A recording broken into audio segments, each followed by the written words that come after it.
গেল, কিন্তু 5 বছরের জন্য তারা দেশ চালাবে, কাজে এত তাড়াতাড়ি মন্তব্য করা ঠিক হবে না। কিন্তু নমুনা তো বোঝা যায়, নমুনাটা কেমন দেখছেন? তো এ সমস্ত প্রশ্ন না আসলে একটু কনফিউজিং, বলা বড় কঠিন, উত্তর দেওয়া কঠিন, কিন্তু তারপরও কিছু তো বোঝা যায়। কিন্তু দিনটা কেমন যাবে, সকালে ঘুম থেকে উঠে কিন্তু একটা ধারণা পাওয়া যায়। যা ধারণা আপনি করবেন সেটা শেষ পর্যন্ত নাও মিলতে পারে, কিন্তু একটা ধারণা পাওয়া যায় এবং এটা অধিকাংশ সময় মিলেও যায়। আমি কিছু ঘটনা বলি, আমি প্রায় বলে থাকি যে আমার কাছে কেন যেন মনে হয় যে আমরা যে একজন প্রধানমন্ত্রী পেয়েছি জনাব তারেক রহমানকে, আমি ওনাকে মনে করি যে আমাদের দেশের এই যাবৎকালের যত সরকার প্রধান এসেছেন তার মধ্যে উনি একটু ব্যতিক্রমী। মানে এ ধরনের সরকার প্রধান আমরা এর আগে পাইনি। এটা আমি বলি, দায়িত্ব নিয়েই বলি, অভিজ্ঞতা থেকেই বলি, আমি যা দেখি তা থেকেই বলি। কারণ উনি সাধারণ মানুষের মতো চলাফেরা করেন, ওনার পোশাক আশাক খাবার দাবার সব এগুলি সাধারণ, অতি সাধারণ মানুষের মতোই। কিন্তু আবার সেই সঙ্গে আমার হতাশা, আমার দুঃখ এবং আমার মানে যে জায়গাটা নিয়ে আমি আপনার ঠিক আশাবাদী হতে পারি না, সেই জায়গাটা হলো ওনার সঙ্গে যারা আছেন, ওনার মন্ত্রিসভা যারা সদস্য, তারা কি ওনার মতো, অথবা তারা কি ওনার মতো হতে চান? অনেক সময় এরকম হয় না যে আমি নিজে হয়তো জানি না আমার কী করতে হবে, কিন্তু যখন আমি একটা ভালো কিছু দেখি আমি সেটাকে অনুসরণ করতে চাই। তো ওনার যারা ক্যাবিনেট মেম্বার আছেন তারা কি ওনাকে অনুসরণ করতে চান? যদি না চান তাহলে কেন চান না? তারা কি মনে করেন যে প্রধানমন্ত্রী ভুল করতেছেন, প্রধানমন্ত্রী বোকামি করতেছেন, যে ও কি বুঝে, এরকম মনে করেন না কি? বিষয়টা কি দেখুন, দেশ খুব ভালো চলছে না, এতে কোনো সন্দেহ নাই। দ্রব্যমূল্য মানুষের নাগালের বাইরে, মানুষের ক্রয় ক্ষমতা কমে গেছে, মানুষের ইনকাম বাড়েনি, বরঞ্চ টাকার দাম কমে গেছে। যে কারণে আগে আপনি 100 টাকা দিয়ে যা কিনতে পারতেন, এখন আপনি 100 টাকা দিয়ে তার চেয়ে অনেক কম কিনতে পারেন। ইনকাম বাড়েনি, তাহলে আমার সংসার কিভাবে চলবে? আমি ধরুন খাওয়া কমিয়ে দিচ্ছি, খাওয়া কমাই দিলে সংসারে যারা শিশু আছে, মানুষ আছে, তাদের পুষ্টির হানি ঘটবে, এতে কোনো সন্দেহ নাই। এটা আপনি কালকেই টের পাবেন না, ধীরে ধীরে টের পাবেন। কিন্তু আমি যেটা বলছিলাম যে তার মধ্যে একটা সান্ত্বনা থাকে, যদি আমি দেখতাম যে আমার মন্ত্রীরা চেষ্টা করছেন, আমার মন্ত্রীরা আমাদের কথা ভেবে আমাদেরকে ফিল করার চেষ্টা করছেন, আমাদেরকে উপলব্ধি করার চেষ্টা করছেন যে আমরা কত কষ্টে আছি, সেভাবে তারা চলবেন। তারা কি তা চলছেন? আমি আপনাদের দুটো ঘটনা বলবো আজকে। একটা ঘটনা, গতকালকে একটা আদেশ জারি করা হয়েছে সরকারের পক্ষ থেকে, এবং সেই আদেশে 18 জন মন্ত্রীর চলাচলের সময় যে পুলিশের যে প্রোটোকল সেটাকে প্রত্যাহার করা হয়েছে, সরকার করেছে। এবং সেটা জানা গেছে এটা টোটালি তারেক রহমান সাহেবের, মাননীয় প্রধানমন্ত্রীর ব্যক্তিগত উৎসাহ অথবা আগ্রহ অথবা ওনার নির্দেশনাতেই এটা কমানো হয়েছে। উনি বলেছেন এই প্রোটোকলগুলোর দরকার নেই। তার মানে 18, এই যে আমরা দেখি না রাস্তাতে যখন মন্ত্রী চলাচল করেন, তার সামনে পেছনে গাড়ি থাকে, অনেক গাড়ি হুইসেল বাজে বাজে যায়, এবং সেখানে পুলিশের বিভিন্ন র্যাঙ্কের বেশ কয়েকজন লোক থাকে, হ্যাঁ, এবং তাদের দায়িত্ব হলো মন্ত্রীকে ঠিকঠাক মতো তার গন্তব্যে পৌঁছে দেওয়া, এবং সারাক্ষণ তারা মন্ত্রীর সঙ্গেই থাকেন। মন্ত্রী যখন ঢাকায় থাকেন তখনও থাকেন, যখন ঢাকার বাইরে যান তখনও যান। ওনারা মন্ত্রীকে নিরাপত্তা দেন। ভাবখানা এমন, আমাদের মন্ত্রী আর গণশত্রু, একে একে গেলে মানুষ তাদের মেরে ফেলবে, কাজে মানুষের এই তারা যাতে নাকি মারতে না পারে এই জন্য তাকে নিরাপত্তা দেওয়ার দরকার। আচ্ছা ভাবুন তো, আজকে থেকে 1 বছর আগে এখন যারা এরকম নিরাপত্তা পাচ্ছেন, তারা কি ঢাকা শহরে চলাফেরা করতেন না? তারা কি তখন নিরাপদ ছিলেন? তাদের উপর কোনো হামলা হয়েছে? দেখুন, বিএনপি কিন্তু খুবই একটা আওয়ামী লীগের জন্য ঝুঁকিপূর্ণ দল ছিল। ঝুঁকিপূর্ণ এই অর্থে, আওয়ামী লীগ ভাবত বিএনপি তাদের কাছ থেকে ক্ষমতা কেড়ে নেবে। আবার যখন অন্তর্বর্তীকালীন সরকার আসলো, তখনও তো বিএনপি একটা সম্ভাবনাময় দল, বিএনপি ক্ষমতায় যাবে সবাই ভাবত। যারা বিএনপিকে ক্ষমতায় যেতে দিতে চায় না, তারা কি চাইলে বিএনপির নেতাদের উপর আক্রমণ করতে পারতো না? তখন কি বিএনপির এই প্রোটোকলের দরকার পড়তো এই লোকদের, এই নেতাদেরকে, যে নেতাদের নাম বললাম, তারা তখন তাদের প্রোটোকল দরকার পড়তো? তারা কেউ আহত হয়েছিল, কেউ আক্রমণের শিকার হয়েছিল? হয়নি।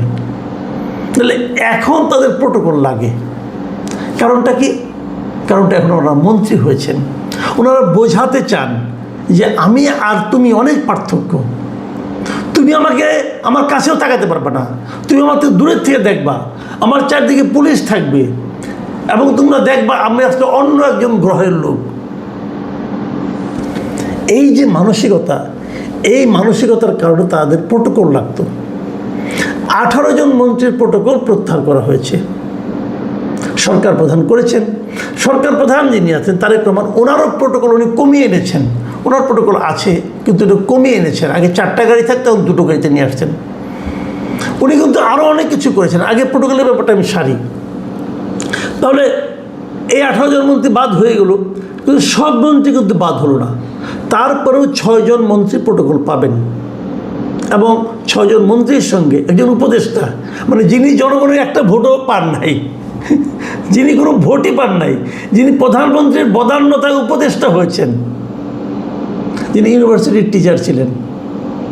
এখন ওনার প্রোটোকল লাগবে। ওনাকে পুলিশ পাহারা না দিলে উনি নিরাপদ বোধ করবেন না। এই একজন উপদেষ্টা, এই 7 জন প্রোটোকল পাবেন এখন। মানে ব্যাপারটা কী দাঁড়াচ্ছে আলটিমেটলি ভাবুন। যাদের বাদ দেওয়া হয় যাদের কথা বাদ দিই, যারা পাবেন এখন এত কিছুর পরেও যারা পাবেন তারা কারা কারা আমি বলি আপনাদেরকে। এখানে হলো প্রধানমন্ত্রী তারেক রহমান সাহেব আছেন, উনি পাবেন। স্বরাষ্ট্রমন্ত্রী সালাউদ্দিন আহমেদ পাবেন।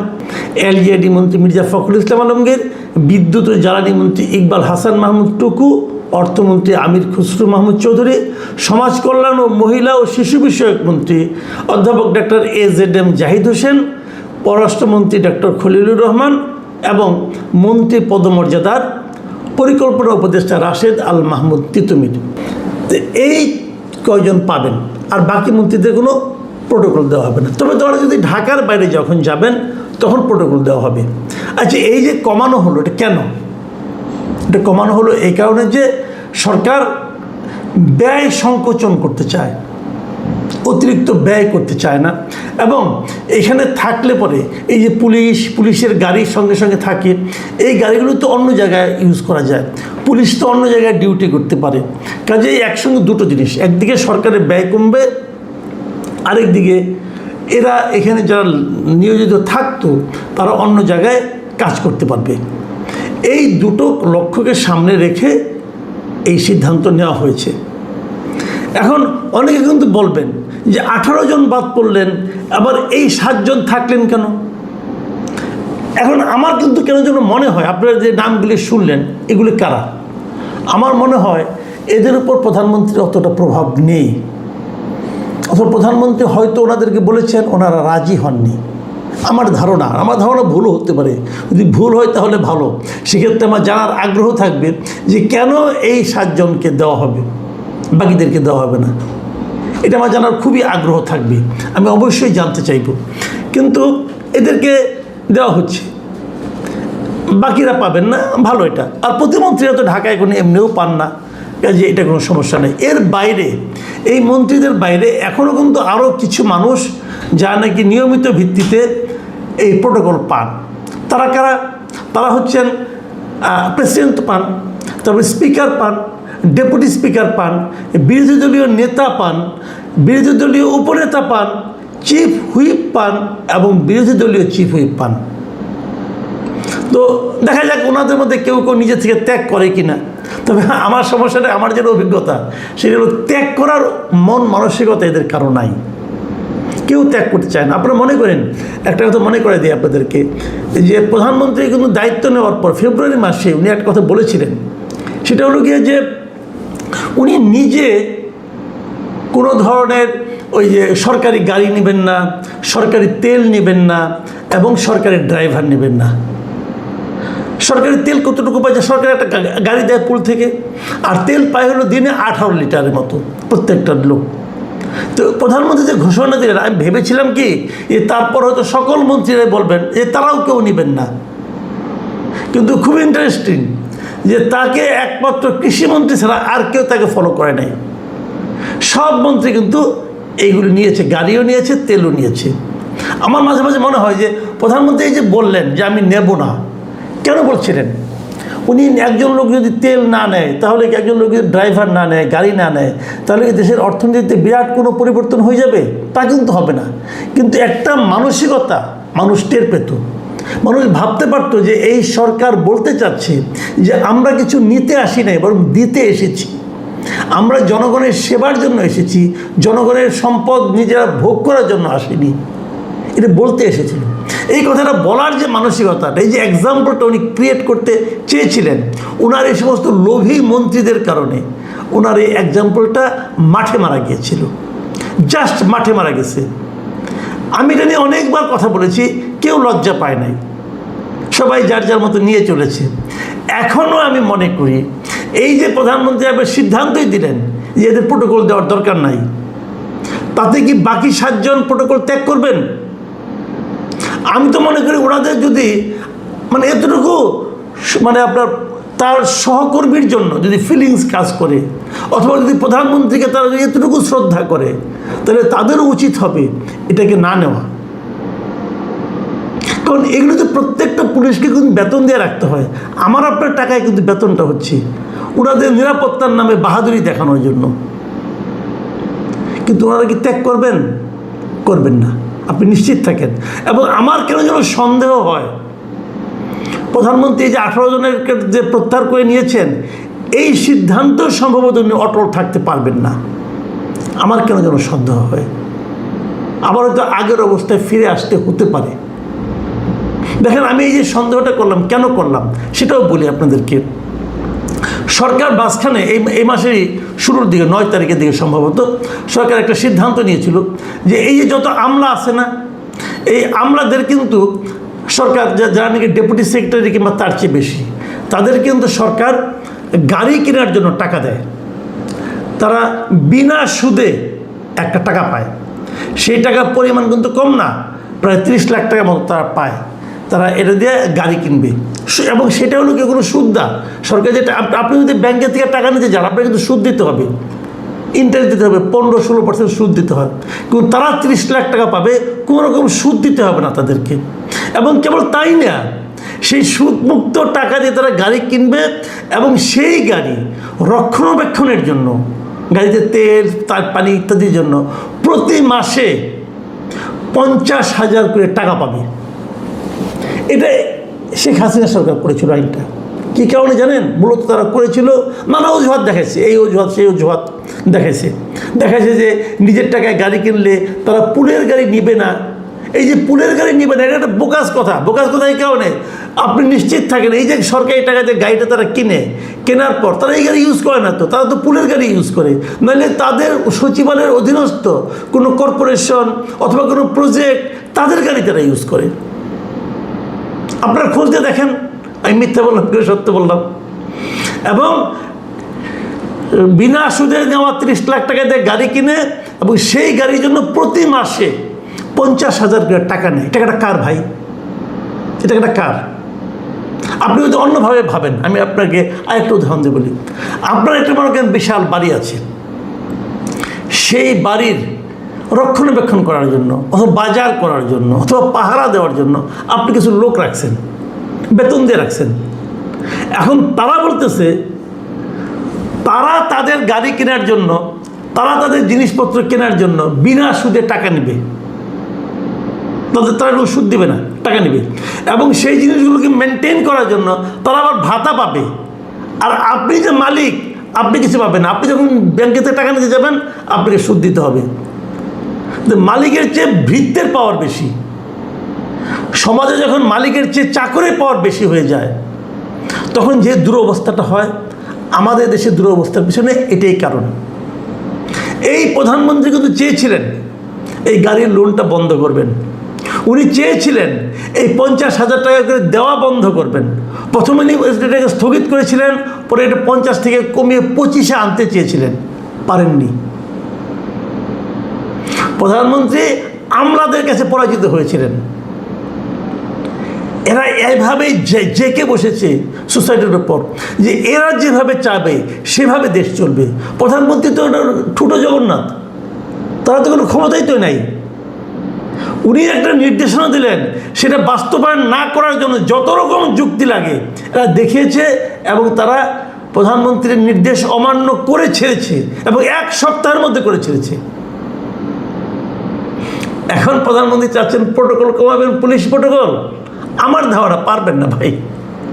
প্রধানমন্ত্রী এবারে টের পাবেন যে বাংলাদেশ কেমন জায়গা, বাংলাদেশের রাজনীতিবিদরা কত স্বার্থপর, এদেশের আমলারা কত স্বার্থপর, সেটা তো এরই মধ্যে নিশ্চয়ই চোখের পানি ভিজিয়ে উনি টের পেয়েছেন। আমি জানি না এদেশের ভবিষ্যৎ কী, আমি জানি না আমরা এদের কবল থেকে কখনো মুক্ত হতে পারবো কিনা। আমি যদি দেখি আগামী কয়েকদিনে যে এই 7 প্রভাবশালী মন্ত্রী তারাও প্রোটোকল ত্যাগ করেছেন, তাহলে আমি বুঝবো তারা প্রধানমন্ত্রীকে হয়তো মান্য কিছুটা করেন। আর যদি না দেখি তাহলে সে হতাশা নিয়ে থেকে কখনো আপন ভাই, কখনো স্ত্রী, কখনো সন্তান, কখনো আত্মীয় স্বজন, কিংবা কখনো একান্ত বিশ্বস্ত ব্যক্তি, তারা রাজার সঙ্গে, ক্ষমতাধর ব্যক্তির সঙ্গে, রাজনৈতিক ব্যক্তিত্বের সঙ্গে বেইমানি করেছে, মুনাফিকি করেছে, তাকে দুষ্ট বুদ্ধি দিয়েছে এবং এমন কর্মকাণ্ড করেছে, সেই কর্মকাণ্ডের ফলে রাজনীতিবিদ বা রাজা বা ক্ষমতার যিনি কেন্দ্র রয়েছেন তার ব্যক্তিগত ইমেজ মারাত্মকভাবে ধ্বংসপ্রাপ্ত হয়েছে। এই প্রাসাদ থেকেই বিদেশি যারা আক্রমণকারী তাদেরকে আক্রমণ করা মানে আমন্ত্রণ জানানো হয়েছে। এই প্রাসাদে বসে একান্ত রাজার আপনজন তারা আততায়ী ভাড়া করে এনেছে, প্রাসাদে ঢুকিয়েছে, হত্যাকাণ্ড ঘটিয়েছে। এবং এই প্রাসাদের মধ্যে যিনি রাষ্ট্রপতি, প্রধানমন্ত্রী, রাজা মহারাজার বডিগার্ড, তার হাতে বহু রাজাবাসা খুন হয়েছেন। এই প্রাসাদে বসে সবচেয়ে বিশ্বস্ত যে ডাক্তার তার চিকিৎসার কাজে নিয়োজিত থাকেন, তিনি রাজাকে বিষ প্রয়োগ করেছেন। এই প্রাসাদে বসে যিনি পাচক, খাবার তৈরি করেন, তিনি রাজার খাবারে বিষ মিশিয়ে রাজাকে শেষ করে দিয়েছেন। যে প্রেয়সী, প্রিয়তমা, তার স্ত্রী, সেই প্রিয়তমা স্ত্রী কখনো বিষ প্রয়োগ করে তাকে মেরেছে, কখনো গলা টিপে মেরেছে, কখনো যাকে বলা হয় মুখে বালিশ চেপে বড় বড় বড় বড় রাজাবাসাকে মেরে ফেলেছে। এরকম ঘটনা যদি আমি বলি, অ্যাটলিস্ট 100 ঘটনা আমি আপনাদেরকে বলতে পারবো। তো কাজেই একটি সরকারের যে পতন হয়, সেই পতনের শুরুটা হয় প্রাসাদ থেকে। আর সেই প্রাসাদে যে রাজনীতির পতন হয়, ক্ষমতার পতন হয়, এটার কতগুলো ডাইমেনশন থাকে। 1 নম্বর ডাইমেনশন হলো সরাসরি রাজাকে মেরে ফেলা। দ্বিতীয়ত হলো যে রাজার সকল তথ্যপত্র, দুর্বল দিকগুলো প্রতিপক্ষের কাছে হস্তান্তর করা, প্রতিপক্ষ সেটা ব্যবহার করে কখনো রাজপ্রাসাদ আক্রমণ করবে, কখনো তার রাজাকে আততায়ী পাঠিয়ে মেরে ফেলবে, কখনো রাজার বিরুদ্ধে গণ আন্দোলন গড়ে তুলবে এবং রাজার গোপন বিষয়গুলো জনসম্মুখে প্রকাশ করে জনবিচ্ছিন্নতাকে করে ফেলবে। এভাবেই তো অতীতকালে ঘটনাগুলো ঘটেছে। ভারতে নাদির শাহ এসে ভারত আক্রমণ করলেন, বা জহিরুদ্দিন মোহাম্মদ বাবর ভারত আক্রমণ করলেন, সুলতান মাহমুদ 17 বার ভারত আক্রমণ করলেন, হালাকু খান বাগদাদ আক্রমণ করলেন। এই ঘটনাগুলো ঘটেছে, এরকম অসংখ্য ঘটনা, যেটার শুরুটা হয়েছিল একদম রাজপ্রাসাদের ভিতর থেকে, একান্ত আপনজন। তো সেই দিক থেকে আমাদের দেশের সাম্প্রতিক 2জন রাজনৈতিক ব্যক্তিত্ব, আপনি যদি ধরেন শেখ হাসিনা, তার যে পতন, তার পতনের যে বীজ, এই বীজটি বপিত হয়েছে, তারপর সেই বীজ থেকে গাছ হয়েছে, ফল হয়েছে, ফুল হয়েছে, ফল হয়েছে, সবই ওই গণভবনে। এবং যে লোকগুলো তার পতন ঘটেছে তাদের একটা অংশ তাকে ছেড়ে গিয়েছেন, একটা অংশ জেলখানাতে আছে এবং একটি অংশ এখনও তাকে ঘেরাও করে আছে। তিনি এখনো পর্যন্ত দিল্লিতে বসে একটা সিঙ্গেল লোক পাননি যার সঙ্গে তার 20 থেকে 30 বছরের, 40 বছরের নিঃস্বার্থ প্রেম, নিঃস্বার্থ ভালোবাসা, মানে প্রেম বলতে মানে তাকে অন্তরস্থল থেকে ভালোবাসেন, এরকম একটা সিঙ্গেল লোকের সন্ধান উনি এখন পর্যন্ত পাননি। ওনার পরিবার, আমরা যা কিছু দেখেছি, ওনার ছেলের সাথে ওনার সম্পর্ক, ওনার পুত্রবধূর সাথে সম্পর্ক, ওনার বোনের ছেলেমেয়ে, এই যে বা আত্মীয়স্বজন যাদের সাথে সম্পর্ক, এটা আমরা দেখেছি বাইরে যে ওয়ান অফ দ্য হ্যাপিয়েস্ট, তিনি ছেলের সঙ্গে ফুটবল মানে ব্যাডমিন্টন খেলছেন ইত্যাদি, ইত্যাদি। কিন্তু পরিবারের অভ্যন্তরে তাদের মধ্যে যে আসলে কি সম্পর্ক রয়েছে, সেই সম্পর্কটি মানে এটি সোজা একটা বাংলা কথা বলি তাহলে আপনি বুঝতে পারবেন। 1/11 সময়টিতে যখন শেখ হাসিনা গ্রেপ্তার হয়েছিলেন, তখন আমরা দিনের পর দিন তার জেলখানার সামনে দাঁড়িয়েছিলাম। অনেকে কেঁদেছি, অনেকে মিছিল মিটিং করেছে, যার যার অবস্থান থেকে তার মুক্তির জন্য প্রাণরক্ত চেষ্টা করেছে। আচ্ছা বলেন তো, তার কোনো সন্তান সন্ততি, সেটা সজীব ওয়াজেদ জয় বলেন বা সাইমা ওয়াজেদ পুতুল বলেন বা ববি বলেন, রূপন্তী বলেন, টিউলিপ সিদ্দিকী বলেন, 1/11 সময় শেখ হাসিনা জেলখানায় সামনে কাউকে দেখেছেন? আপনি বলেন শুধু, আমি জানি না। আবার এখন তার এই বিপদের সময়টিতে বাংলাদেশে তার খুব আপনজনে এসে এই মুহূর্তে যদি দাঁড়ায়, আচ্ছা ঠিক আছে শেখ হাসিনা আসতে পারছে না, কিন্তু যদি জয় আসেন, রূপন্তী আসেন, টিউলিপ সিদ্দিকে আসেন, তারপরে ববি আসেন, কি হবে বলেন তো বাংলাদেশে? কিন্তু তারা আসছেন না। ঠিক একই অবস্থা আপনি চিন্তা করেন, বেগম জিয়ার ক্ষেত্রে চিন্তা করেন। তিনি পুরোটা সময় অসুস্থ ছিলেন। তাকে জেলে নেওয়া হলো, কোকো মারা গেলেন, কত কিছু হলো, কিন্তু তারেক রহমান সাহেব তো আসেননি। এখন তিনি যত ভ্রাতৃপ্রেম দেখান, যত মাতৃপ্রেম দেখান, কিন্তু মোসাদ্দেক আলী ফালু যখন লাশ নিয়ে, তাকে নিষেধ করা হয়েছিল বিভিন্ন গোয়েন্দা এজেন্সি থেকে যে ডোন্ট ডু ইট, কিন্তু মোসাদ্দেক আলী ফালু তিনি আরাফাত রহমান কোকোর লাশ নিয়ে তিনি দেশে আসলেন এবং সেই লাশ নিয়ে বেগম জিয়ার সঙ্গে দেখা করলেন। এরপর তাকে জেলে ঢুকতে হলো। তিনি তো জেলে গেছেন। তো মোসাদ্দেক আলী ফালু যদি জেলে যেতে পারেন, আবার তারেক রহমান সাহেবকে ভালোবাসতে গিয়ে গিয়াসউদ্দিন আল মামুন তার পুরো জীবনটা তিনি জেলে কাটিয়েছেন, তার ব্যবসা বাণিজ্য সব কিছু জেলে কাটিয়েছেন। কিন্তু এখন পর্যন্ত তারেক রহমান সাহেবের পক্ষে বিপক্ষে একটা শব্দ তিনি করেননি। আমি এবং তিনি জেলখানাতে একই ছেলে ছিলাম, পাশাপাশি রুমে ছিলাম। 3 বেলা একত্রে খেয়েছি, 5 বেলা একত্রে জামাতে নামাজ পড়েছি, 50 দিন। একটি বারের জন্য তারেক সাহেবের সাথে তার কি সম্পর্ক, তার সাথে তারেক সাহেবের কি লেনদেন, একটা সিঙ্গেল শব্দ তিনি উচ্চারণ করেনি। আমরা চেষ্টা করে তার কোনো ব্যক্তিগত বিষয় তার কাছ থেকে জানতে পারিনি। তো এখন সেই দিক থেকে আপনি চিন্তা করেন যে তিনি তার সারাটা জীবন যে বন্ধুর জন্য দিয়ে দিলেন, সেই বন্ধু তার জন্য কি করলো, এখন তার জন্য কি করছে, এগুলোর ফলাফল কিন্তু কখনোই ভালো হয় না, কখনোই ভালো হয় না। এটা বিএনপির জন্য প্রযোজ্য, আওয়ামী লীগের জন্য প্রযোজ্য। আমাকে একবার সেই একজন ভারতীয় কূটনীতিবিদ, এটা সম্ভবত 15-16 সনের দিকে, একজন ভারতীয় ডিপ্লোম্যাট, বাংলাদেশের একজন এমিনেন্ট জার্নালিস্ট, তার বাসায় একটা বৈঠক হচ্ছে, সেখানে তিনি বললেন যে আমাদের নেটওয়ার্ক এমন পর্যায়ে যে তারেক রহমান সাহেব তার কোন বাথরুমে কখন টয়লেট পেপার মানে টিস্যু পেপারটা পরিবর্তন করলেন, সঙ্গে সঙ্গে সেই খবরটা আমাদের কাছে চলে আসে। আপনি বুঝেন প্রাসাদ ষড়যন্ত্র কোন পর্যায়ে। তো সেদিক থেকে শেখ হাসিনার প্রাসাদ ষড়যন্ত্র, যার কারণে তার ক্ষমতাচ্যুতি হয়েছে, যার কারণে তার সম্পর্কে মানুষ বাজে কথা বলে, তার সম্পর্কে তার নৈতিক মনোবল ভেঙে গেছে, সেই কারণে আজ বাংলাদেশ থেকে যে হাজার হাজার কোটি টাকা নয়, লক্ষ লক্ষ কোটি টাকা, লক্ষ লক্ষ কোটি টাকা, এখন সরকার বলছে 16 লক্ষ কোটি টাকা, 16 লক্ষ কোটি টাকা বাদ দেন, 8 লক্ষ কোটি টাকা তো গেছে।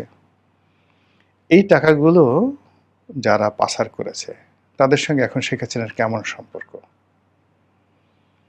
এই টাকাগুলো যারা পাচার করেছে সেই টাকাগুলো কোথায়? এই টাকাগুলো এই বিদেশের মাটিতে এখন অনেক আওয়ামী লীগের নেতাকর্মীরা রয়েছেন যারা পালিয়ে বেড়াচ্ছেন, ঠিকমতো খেতে পারছেন না, তাদের অবস্থা কি বলেন? বাংলাদেশে যারা লক্ষ লক্ষ নয়, কোটি কোটি আওয়ামী লীগের নেতাকর্মী যারা দুর্ভোগ দুর্দশায় পড়ছেন, তারা দলের পক্ষ থেকে আজকের দিন পর্যন্ত একটু সিঙ্গেল সাহায্য পেয়েছেন, সহযোগিতা পেয়েছেন, এই ঘটনা কেউ বলতে পারবে না। অথচ গণভবনে কত কোকিল, কত টিয়া, কত ময়না, কত পাখি। সরকারি অফিসগুলোতে একদিকে দরবেশ গ্রুপ, আর একদিকে এসালম গ্রুপ, এবং সেই এসালম গ্রুপ, দরবেশ গ্রুপ এদেরা যারা ব্যবসা বাণিজ্য করতেন, তারা আবার সঙ্গে সঙ্গে বিএনপির যারা লোকজন আছেন তাদেরকে ভাগ দিতেন, নিয়মিত ভাগ দিতেন। এটা কি শেখ হাসিনা জানতেন যে তার লোকজন সরকারি ব্যবসা করছে, তাকে ব্যবহার করে সব কিছু করছে, এবং সেই টাকা বিএনপির লোকদের কাছে যাচ্ছে? আবার তারেক রহমান সাহেব কি জানতেন বা জানেন যে তার আশেপাশে যারা থাকেন, তার দলের ভিতরে যারা লোক রয়েছেন, তাদের একটা বিরাট অংশ আওয়ামী লীগের সঙ্গে ভালো সম্পর্ক ছিল, তাদের একটা বিরাট অংশ ডিজিএফআইয়ের সঙ্গে সম্পর্ক ছিল, এবং সরকার কাছ থেকে টাকা নিত, ডিজিএফআই থেকে টাকা নিয়ে তারা তাদের সংসার চালাতো, এবং সেই লোকগুলোই এখন তারেক রহমান সাহেবের কাছাকাছি আছে। এই কথা কি তিনি জানেন? অথবা তিনি অনেক লোককে ভালোবাসেন যারা প্রকাশ্যে প্রচণ্ডভাবে জামাতকে গালাগালি করেন, প্রচণ্ডভাবে আওয়ামী লীগকে গালাগালি করেন। আওয়ামী লীগকে এবং জামাতকে গালাগালি করার ক্ষেত্রে তাদের শ্রেষ্ঠত্ব, মানে এটা কেউ অতিক্রম করতে পারে না। কিন্তু এই লোকগুলো যে আওয়ামী লীগের এবং এই লোকগুলো যে জামাতের গুপ্ত, এটা কি তিনি বুঝতে পারেন? ফলে কি হলো যে বহু প্রাসাদ, নতুন নতুন প্রাসাদ তৈরি হয়। সেই সকল প্রাসাদে নতুন নতুন অধিবাসী আসেন, মেহমান আসেন, কিন্তু সেই প্রাসাদের মধ্যে যে ষড়যন্ত্র, সেটি আব্বাসী খলিফাদের জামানাতে যেমন ছিল, সালাউদ্দিন আইয়ুবের জামানাতে তেমনি ছিল। মুর সম্রাটদের জামানাতে যেমন ছিল স্পেনে, একইভাবে কর্ডোভা, সেভিল, এই সমস্ত শহরের যারা উমায়া শাসক ছিলেন সেখানে তদ্রূপ ছিল। দামেস্কে যেভাবে ছিল, গুরগাঁওয়ে তেমন ছিল। মুঘল হ্যারেমে যেভাবে ছিল, একইভাবে বঙ্গভবনও ঠিক একইভাবে আছে। তো সেই দিক থেকে বর্তমান যে সরকার, জনাব তারেক রহমান সাহেবের সরকার, কখনোই প্রাসাদ ষড়যন্ত্র 100% যাকে বলা হয় বন্ধ করা যায় না। তবে সরকার প্রধান যদি মার্কাস অর্লিয়াসের মতো হন, দার্শনিক, ভালো হৃদয়, ভালো মন, উদার মন, এবং কোনো অবস্থাতেই নিজের সঙ্গে আত্মপ্রবঞ্চনা করেন না, অভিনয় করেন না, মুনাফিকি করেন না, তিনি যা না তা কখনো দেখানোর চেষ্টা করেন না, অলি আল্লাহ গাউস কুতুব পীর মাশায়েখ হওয়ার চেষ্টা করেন না, তাহাজ্জুদি অলি আল্লাহ হওয়ার চেষ্টা করেন না, হযরত ওমর হওয়ার চেষ্টা করেন না। তিনি যা as it is, just like একেবারে যে সিম্পল ম্যান। এ সকল মানুষের বিরুদ্ধে সাধারণত চক্রান্ত হয় না, এবং এটা অনেকটা আতর এর মতো অবস্থা হয়, সুগন্ধির মতো অবস্থা হয়। মানে চক্রান্তকারীরা সবসময় মশা মাছি এদের মতো হয়। আর এই ধরনের মানুষ যাদের নৈতিক চরিত্র ভালো, আর নৈতিক চরিত্র বলতে বোঝাচ্ছে যেমন আপনি একসময় জেনা করেছেন, ব্যভিচার করেছেন, কিন্তু আপনি তওবা করলেন যে আল্লাহ আমি আর করবো না, এবং এরপর থেকে আপনি সেভাবে চলছেন। আপনি একসময় খুব মিথ্যাচার করেছেন, একসময় খুব দুর্নীতি করেছেন, অনিয়ম করেছেন, কিন্তু আপনি তওবা করে মুহূর্তের মধ্যে আপনি ভালো হয়ে গেছেন।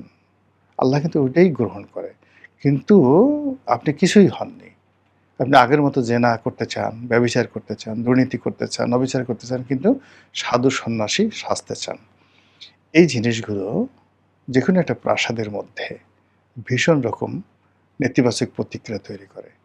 বাইরের লোককে আপনি যতই মুগ্ধ করেন, কিন্তু আপনার আশেপাশে যারা লোকজন রয়েছে তাদেরকে আপনি কোনো অবস্থাতেই বিভ্রান্ত করতে পারবেন না। শেখ হাসিনার বাসার বিড়ালটা, শেখ হাসিনার একান্ত কাছের লোকটি, একটা পিয়ন, সে কখন 400 কোটি টাকা, ওই পিয়নটাকে আমি চিনি। যে পিয়নটাকে শেখ হাসিনা বলেছেন আমার পিয়ন 400 কোটি টাকা নিয়েছে, সেই পিয়নটাকে আমি চিনি। আপাদ মস্তক সৎ ছিলেন, এবং শেখ হাসিনা 96 থেকে 2001 পর্যন্ত ক্ষমতায় থাকার পরেও সেই পিয়নের আগের জমানাতে ঢাকার শহরে একটা বাড়ি তো দূরের কথা, একটা অ্যাপার্টমেন্ট কেনার অবস্থা তার ছিল না।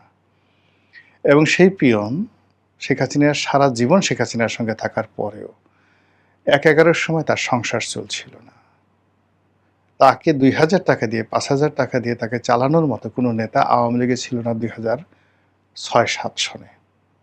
তখন আমি তাকে চিনি, এই ছেলে।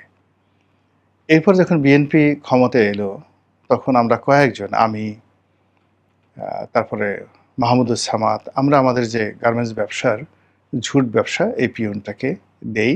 সেই পিয়ন তার ভাইয়ের মাধ্যমে সে ব্যবসা বাণিজ্য করে ভালো ছিল। সেই পিয়ন হঠাৎ করে 400 কোটি টাকা মালিক হলো কী করে? নিঃসন্দেহে সে তার আশেপাশে এমন সব দুর্নীতি করতে দেখেছে যেগুলো দেখে সে নিজেকে স্থির রাখতে পারেনি। তার চোখের সামনে এই ঘটনাগুলো ঘটেছে। জাস্ট ছোট্ট একটা উদাহরণ, সত্য মিথ্যা আমি জানি না, ঘটনাটা আমাকে একজন বলেছেন, আমি বলি। একজন প্রভাবশালী মন্ত্রী, সে প্রধানমন্ত্রীর রুমে ঢুকছেন বারবার তার চিফ ইঞ্জিনিয়ারের সেই একটা ফাইল স্বাক্ষর করার জন্য। তো চিফ ইঞ্জিনিয়ারের ফাইল স্বাক্ষর করার জন্য তিনি ঢুকছেন, কিন্তু প্রধানমন্ত্রী স্বাক্ষর করছেন না। শেখ হাসিনার কথা বলছি। পরে সেই মন্ত্রী, খুব বড় মন্ত্রী, সে এই পিয়নের শরণাপন্ন হলো যে ভাই তুমি একটু গিয়ে দেখো, প্রধানমন্ত্রীকে রাজি খুশি করিয়ে এইটাকে একটু ফাইলটা স্বাক্ষর করায় নিয়ে আসো। তো শেখ হাসিনা তার যে পিয়ন, ড্রাইভার, দারোয়ান, এদের প্রতি ভীষণ রকম দুর্বল ছিলেন। তো এই ছেলেটা যখন নিয়ে গেছে, নিয়ে যাওয়ার পর তখন সে বলছে যে ও এসকে 4-5 দিন যাবৎ ঘুরতেছে মন্ত্রী, ও তো ওই চিফ ইঞ্জিনিয়ারের কাছ থেকে অনেক টাকা ঘুষ নিয়েছে, আমি এই জন্য স্বাক্ষর করি নাই। তো তুই যখন আসছিস ঠিক আছে আমি করে দেবো, তো তোরে কয় টাকা দিছে, কয় টাকা দিবে একটু জিজ্ঞেস করে আয়, ফাও ফাও কাজ করে লাভ নাই। তো বলে তো পিয়ন বলে আছে ঠিক আছে আপা জিজ্ঞেস করে আসি। তো সে জিজ্ঞেস করে আসলো, তারপরে বললো, এরপরে প্রধানমন্ত্রী স্বাক্ষর করলো। এটা শোনা কথা, এটা গল্প হতে পারে, মিথ্যা হতে পারে, কিন্তু এরকম খবর তো আমরা বাইরে থেকে শুনেছি। প্রাসাদের ভিতরে এই ঘটনাগুলো ঘটেছে। যদি এটা মিথ্যা হয়ে থাকে প্রধানমন্ত্রী কেন এই ঘটনা শুনেননি? আর যদি সত্য হয়ে থাকে তাহলে কেন পিয়ন 400 কোটি টাকা সেই তসরুপ করবে না? ঠিক একইভাবে এখন বর্তমান প্রধানমন্ত্রীকে কেন্দ্র করে তার পিয়ন, ড্রাইভার, দারোয়ান, তার আপনজন, তার বন্ধু, তার বান্ধব, তার আত্মীয়, তার স্বজন, তার এলাকাবাসী, তার প্রিয় ভাজন, তারা এই অল্প সময়ের মধ্যে, মাত্র 3 মাসের মধ্যে, 4 মাসের মধ্যে, 5 মাসের মধ্যে কি করেছে? বাংলাদেশে নাকি এই সময়ের মধ্যে 2 লাখ না কত, আমি এটা বলতে পারবো না, মানে এ যাবৎকালে স্বল্পতম সময়, একজ্যাক্ট ফিগারটা আমার মনে আসছে না, পেপারে আসছে, সবচেয়ে বেশি এই গত 4 মাসে আমাদের দেশে কোটিপতির সংখ্যা বেড়েছে এই সরকারের আমলে। এর আগে কোনো জমানাতে এই 4 মাসে বা 5 মাসে এত কোটিপতি সংখ্যা বাড়েনি। এই কোটিপতির সাথে পাল্লা। মার্কিন এজেন্ট ইউনূসের সেই রিসেট বাটনে প্রেস করার অংশ হিসেবে এখন খোদ যুক্তরাষ্ট্র আমাদের মুক্তিযুদ্ধের ইতিহাস এবং শহীদদের তালিকাতে সরাসরি হাত দিতে চাইছে। তারা আমাদের মুক্তিযুদ্ধের সঠিক ইতিহাস সুরক্ষায় এবং শহীদদের ডাটাবেস তৈরিতে, পাশাপাশি জুলাই আন্দোলনে যারা নিহত হয়েছেন তাদের তালিকা এবং সেই ইতিহাস সংরক্ষণে মার্কিন পাবলিক ডিপ্লোমেসি টিমের মাধ্যমে প্রযুক্তিগত সহায়তা দিতে চায়। আপনারা জানেন যে মার্কিন রাষ্ট্রদূত ব্রেন্ট ক্রিস্টেনসেন তিনি সোমবার আমাদের মুক্তিযুদ্ধ বিষয়ক মন্ত্রী আহমদ আজম খানের সঙ্গে বিশেষ উদ্দেশ্যে দেখা করতে গিয়েছিলেন এবং খুব স্বাভাবিক, মুক্তিযুদ্ধ বিষয়ক মন্ত্রীর সঙ্গে দেখা করতে গেছেন, সেখানে তো আমাদের নানান ধরনের ইতিহাস নিয়ে কথা উঠবে এবং সেই সুযোগে তিনি বললেন, ব্রেন্ট ক্রিস্টেনসেন বললেন যে তারা এইসব বিষয়ে সহায়তা দিতে চান। কেন এত কিছু থাকতে তারা সরাসরি আমাদের মুক্তিযুদ্ধের ইতিহাস এবং শহীদদের তালিকাতে হাত দিতে চাইছে? সমীকরণটা মেলানো একটু জরুরি। এবং এ কথা তো আর নতুন করে মনে করিয়ে দেওয়ার দরকার নেই যে 71-এ এই বাংলায় যে গণহত্যা সংঘটিত হয়েছিল তাতে সরাসরি সমর্থন ছিল যুক্তরাষ্ট্র এবং চীনের। সেই গণহত্যা সংগঠনের জন্য পাকিস্তান যেসব অস্ত্র ব্যবহার করেছিল তার অধিকাংশই এসেছিল এই দুই রাষ্ট্র থেকে। মার্কিন কংগ্রেসের অস্ত্র নিষেধাজ্ঞা থাকা সত্ত্বেও হোয়াইট হাউসের বিশেষ নির্দেশে তৎকালীন প্রেসিডেন্ট নিক্সন এবং তার নিরাপত্তা বিষয়ক উপদেষ্টা হেনরি কিসেঞ্জারের পরিকল্পনায় পাকিস্তানের সামরিক বাহিনীকে তারা ট্যাঙ্ক, অস্ত্র, গোলাবারুদ সব কিছু দিয়ে আসছিল, সরবরাহ করে আসছিল। এমনকি মার্কিন কংগ্রেসের নজরদারি এড়াতে ইরান এবং জর্ডানের মাধ্যমে বোমারু বিমান পাঠানোর আয়োজন করেছিল। নিক্সন বাংলাদেশের স্বাধীনতা ঠেকাতে পারমাণবিক যুদ্ধেরও হুমকি দিয়েছিল। আর সপ্তম নৌবহর তো রওনাই দিয়ে দিয়েছিল তাদের নির্দেশে। এগুলো আমাদের সব জানা ইতিহাস। এগুলো বলছি এই কারণে যে আমাদের সমীকরণটা মেলানো প্রয়োজন। যুক্তরাষ্ট্র কেন আজ অবধি আমাদের গণহত্যাকে স্বীকৃতি দেয়নি? আমাদের উপরে যে গণহত্যা সংগঠন করা হয়েছিল, এই গণহত্যার কথা তো ওই সময়ই তাদের বিভিন্ন গোপন নথিতে নিজেরাই স্বীকার করেছে। আর একটা উদাহরণ দিই একটা বিষয়ে, সেটা হচ্ছে যে ৭১-এর ২৮শে মার্চ ঢাকায় নিযুক্ত তৎকালীন মার্কিন কনসাল জেনারেল আর্চার ব্লাড তিনি সিলেক্টিভ জেনোসাইড নামে একটি তার বার্তা পাঠিয়েছিলেন, টেলিগ্রাম করেছিলেন ওয়াশিংটনের কর্মকর্তাদের কাছে। সেখানে তিনি লেখেন, পাকিস্তান সেনাবাহিনীর সমর্থনে অবাঙালি মুসলমানরা পরিকল্পিতভাবে গরিব মানুষের বসতিগুলোতে হামলা চালাচ্ছেন এবং বাঙালি ও হিন্দুদের হত্যা করছেন। আবার ৬ মার্চ মার্কিন দূতাবাসে কর্মরত ২০ জন কূটনীতিক তারা একটি প্রতিবাদ লিপি পাঠায়, যাতে স্বাক্ষর করেছিলেন সেই কনসাল জেনারেল আর্চার ব্লাড, যেটি ব্লাড টেলিগ্রাম নামে পরিচিত। এটি পাঠানো হয়েছিল ৬ এপ্রিল। ওইখানে বলা হয়েছে, দুর্ভাগ্যবশত যেখানে জেনোসাইড বা গণহত্যা শব্দ প্রযোজ্য, মানে ওটিকে আওয়ামী সংঘাত হিসেবে চালিয়ে দেওয়া হচ্ছিল, সেটাই বলা হয়েছে এখানে। সেই আওয়ামী সংঘাতকে একটি সার্বভৌম রাষ্ট্রের অভ্যন্তরীণ বিষয় হিসেবে গণ্য করে আমরা নৈতিকভাবেও হস্তক্ষেপ না করার সিদ্ধান্ত নিয়েছি। মার্কিন দূতাবাসের কর্মকর্তারা বলছিলেন, আমাদের উপরে চালানো যে গণহত্যা তার বিভৎসতা দেখে তারা বাধ্য হয়ে মার্কিন প্রশাসনের বিরুদ্ধে দাঁড়িয়ে তারা এই কথাগুলো বলছিলেন। এবং সেখানে উল্লেখ ছিল যে সাধারণ মার্কিনরা এ নিয়ে ঘৃণা প্রকাশ করেছেন। ৮ এপ্রিল জেনারেল ব্লাড আরও একটি টেলিগ্রাম পাঠান। সেখানে লেখা ছিল, হিন্দুদের উপরে যে নগ্ন পরিকল্পিত ব্যাপক দমন পীড়ন চালানো হচ্ছে তার ক্ষেত্রে গণহত্যা শব্দটি পুরোপুরি প্রযোজ্য। এমনকি চলতি বছর ২০শে মার্চ মার্কিন প্রতিনিধি সভায় পরিষদের অন্যতম সদস্য গ্রেগ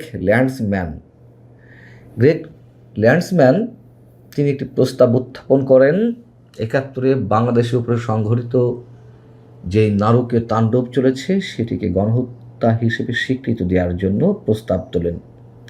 প্রস্তাবে বলা হয়েছিল, ১৯৭১ সালের ২৫শে মার্চ রাতে পাকিস্তান সরকার শেখ মুজিবুর রহমানকে কারাবন্দী করে এবং পাকিস্তানি সামরিক বাহিনী জামায়াতে ইসলামীর আদর্শে অনুপ্রাণিত উগ্র ইসলামপন্থী দলগুলোর সহায়তায় পূর্ব পাকিস্তানে অপারেশন সার্চলাইট নামে দমন অভিযান শুরু করে। অভিযানের আওতায় বেসামরিক নাগরিকদের উপর ব্যাপক হত্যাকাণ্ড চালানো হয় এবং তার যে পরিসংখ্যান নিহতের, শহীদদের, সেই জায়গা থেকে গণহত্যা হিসেবে এটিকে অভিহিত করা হোক বা এই প্রস্তাবে স্বীকৃতি দেওয়া হোক।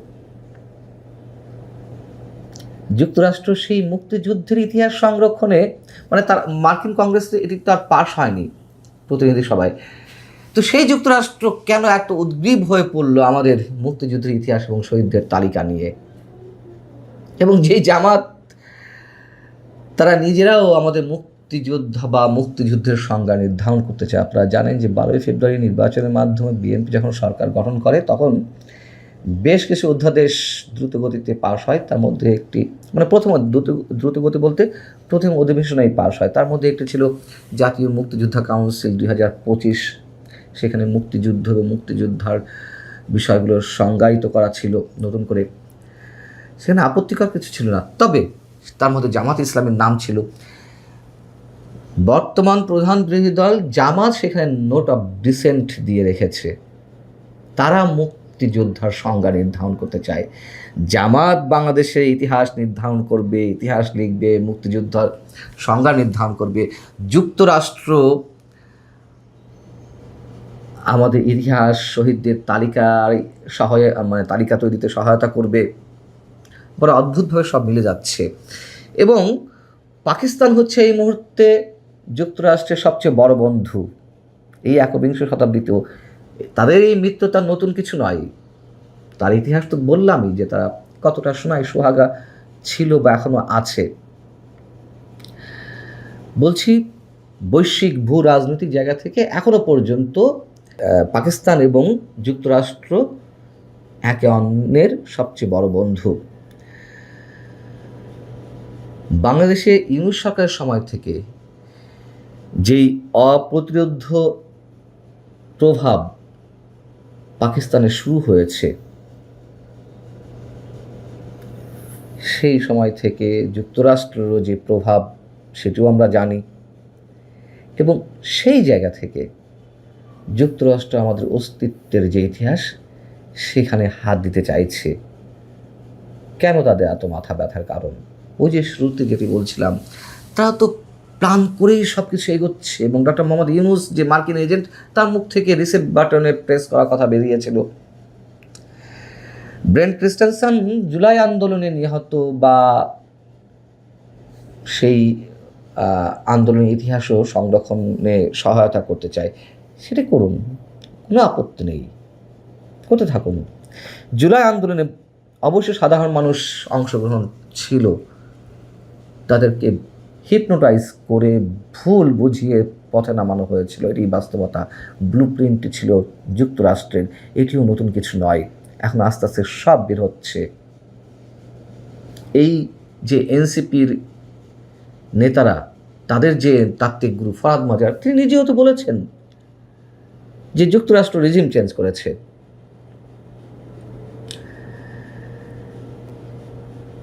তাহলে কারা সব একজোট হয়ে এই কাজগুলো করছে?